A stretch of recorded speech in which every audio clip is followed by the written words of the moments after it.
In the last 20 days, Boeing 737 has a panel ripoff in midair. I look up and the oxygen masks were hanging from the ceiling. Cockpit windows cracked on January 13th.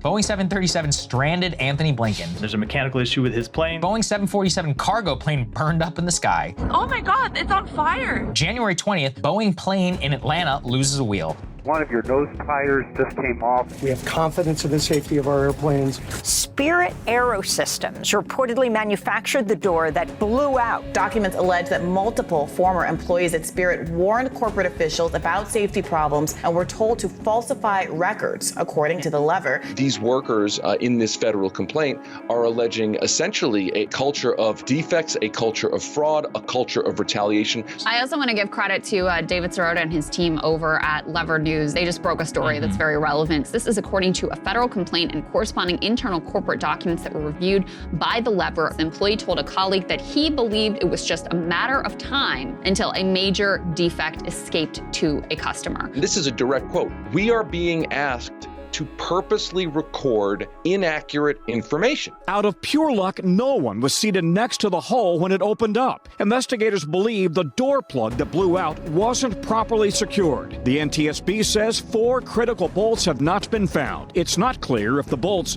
were ever attached. Yes, it escaped their factory, but then it escaped ours too. And it could have cost your passengers their lives.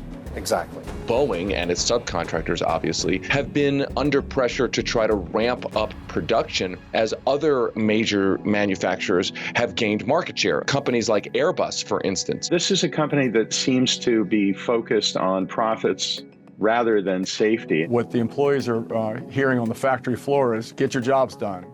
Finish your work, get done as fast as possible, move to the next plane. Pete Buttigieg is announcing, the Lever News has been doing great work on Mr. Rota's news organization. Following some of that, Buttigieg announced a, quote, bigger picture exam of Boeing issues. Thank you. I don't know what little picture Buttigieg and his FAA were looking at. I've conveyed to Boeing's leadership the severity of our concerns. The only thing surprising to us is we're so thankful that it wasn't a fatal crash. And that's what we've been expecting.